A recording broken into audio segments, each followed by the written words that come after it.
On July 14, 2003, the government of the United States of America told the truth about a place that has been a nightmare for many people, namely Area 51.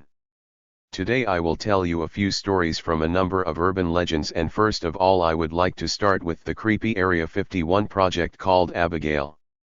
The story goes back to 1943, when Area 51 was called Indiana Springs Air Force Auxiliary Airfield. However, rumors that more than just flights took place there grew with astonishing speed. Media outlets at the time tried to photograph the inside of Area 51, but security in the area was overwhelming. Hundreds of military trucks guarded the area. Then the journalists developed a plan. Being at a distance from the zone, they managed to photograph some of the employees who were patrolling along the fences. They then found the homes of these employees, and after offering a large sum of money, they still received some information, namely, the story of the young and beautiful girl Abigail Wester, the daughter of one of the most respected scientists in Area 51, Major Albert Wesker. During World War II, the United States believed that Hitler's great achievements were due to constant scientific experimentation. In this regard, the Americans believed that they needed to develop a completely new species of human. Some kind of universal soldier, something like Captain America in real life. However, as you understand, there were no people who agreed to give their body to science and turn into a laboratory rat. Then Albert Wester suggested his own daughter, Abigail, a beautiful university student who began to immerse herself in the affairs of her father from Area 51, for the role of the test subject. Father and daughter believed so ardently in the success of the upcoming experiment that they were not even embarrassed by the high dose of radiation that Abigail was about to be exposed to. They did not think about the preparation for a long time, and Albert Wester began the experiment immediately. However, soon, fellow scientists advised Abigail's father to stop the experiment, since the girl's face began to deform and her teeth mutated, growing in a strange way. The light skin tone lost its splendor and healthy appearance, then senile wrinkles began to appear, the once gorgeous hair turned gray and partially fell out. It would seem that everything was going to go further than Albert, because this is your own daughter, but there was no stopping him. Besides, he insisted that the experiment must be completed in another way. No, otherwise Abigail will die. And Abigail herself asked to continue, fanatical faith in the theoretical developments of her father, which stated that if all the experiments were completed, the subject would live. Fanatical scientists somehow miraculously convinced management not to close the project, and for many years he continued to conduct experiments on his daughter. According to information that was leaked to the press, employees of Area 51 constantly carried huge amounts of food to the door of the cell where the test subject was kept, since regular portions could not satisfy the creature who had previously been a sweet girl. Some claimed that Albert spent many hours in this cell, talked for a long time, receiving a dull growl in response, and then cried. Others claimed that Abigail had gone completely mad, her body had become monstrous, she was almost 3 meters tall, her bones had lengthened, her humanity had been lost. Now she looked more like a wild animal. Everyone claimed that the experiment was a complete failure, but Albert did not give up and was confident that his experiment would succeed. True, pressure from fellow scientists and management continued to grow. The Army of the United States of America was not ready to waste so much money, not seeing the end result in the form of a Superman. They only saw a monster, with the thinking and instincts of a beast. In general, funding was stopped. Albert committed suicide 4 years after the launch of the Abigail project, but he left a farewell letter asking him to spare the life of his daughter. The zone employees took pity and did not destroy Abigail. But it's true that due to funding, rations and security had to be cut. After some time, terrible screams and even screams began to be heard from the cell. And soon Abigail ran away completely, killing 2 guards in the process. They say the shots did not cause her any harm. After her escape, the monster lay low, and in order to avoid further victims, it was decided to cordon off the area where she was supposedly located with the most durable materials in the world. More than 70 years have passed since the termination of Project Abigail, but to this day some Guard soldiers say that in the area west of Area 51 they hear at night Abigail's screams. The government does not poke into that zone, because it knows that this monster is impossible to destroy. The only thing they can do is contain Abigail in a makeshift cage. And yet, whatever one may say, the mad doctor managed to create an invulnerable Superman, albeit brainless and uncontrollable. An equally creepy urban legend is based on the story of a fired Area 51 employee, who told the world about a frightening experiment that was carried out at the most secure military base in the United States. For the experiment, we needed 10 boys and 1 girl. Children were recruited from the streets, they were even forbidden to take them from orphanages, so as not to violate secrecy.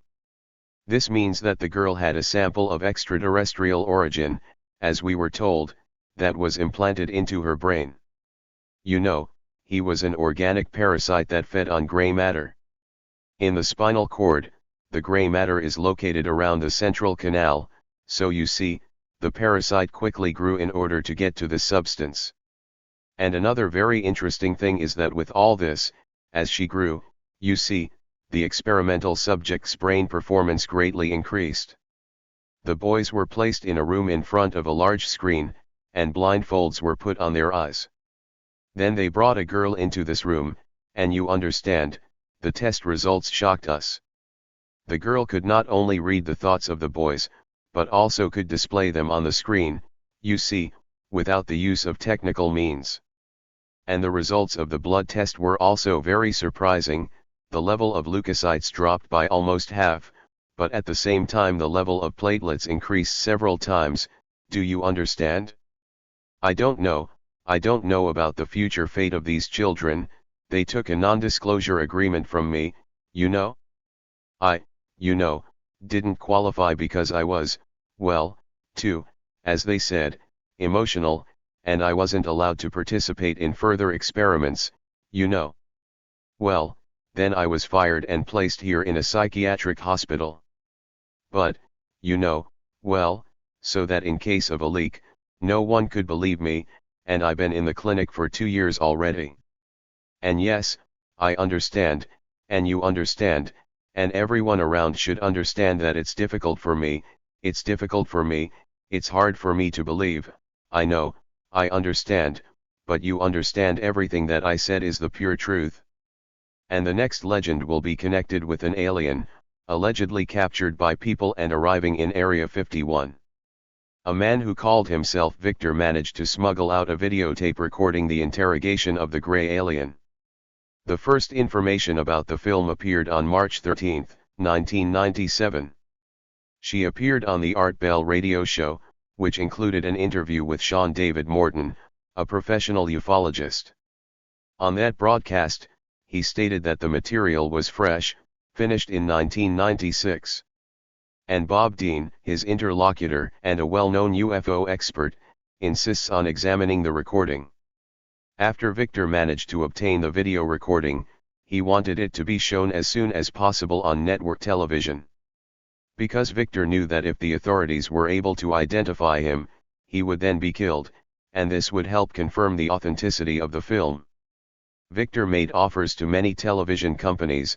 Initially negotiations were held with Fox TV, but they refused due to the impossibility of establishing the authenticity of the video material. But in July 1996, Victor still managed to find an independent company. She became Rocket Krompick through production. After this, the channel's producers asked Morton to comment on the film. After viewing, Morton explained in detail what he saw. Look, the film was shot through a thick layer of glass. Notice the absence of accompanying sounds.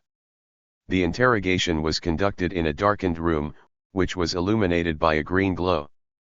I could see 2 men, one of whom was wearing a military uniform, and the other was casually dressed.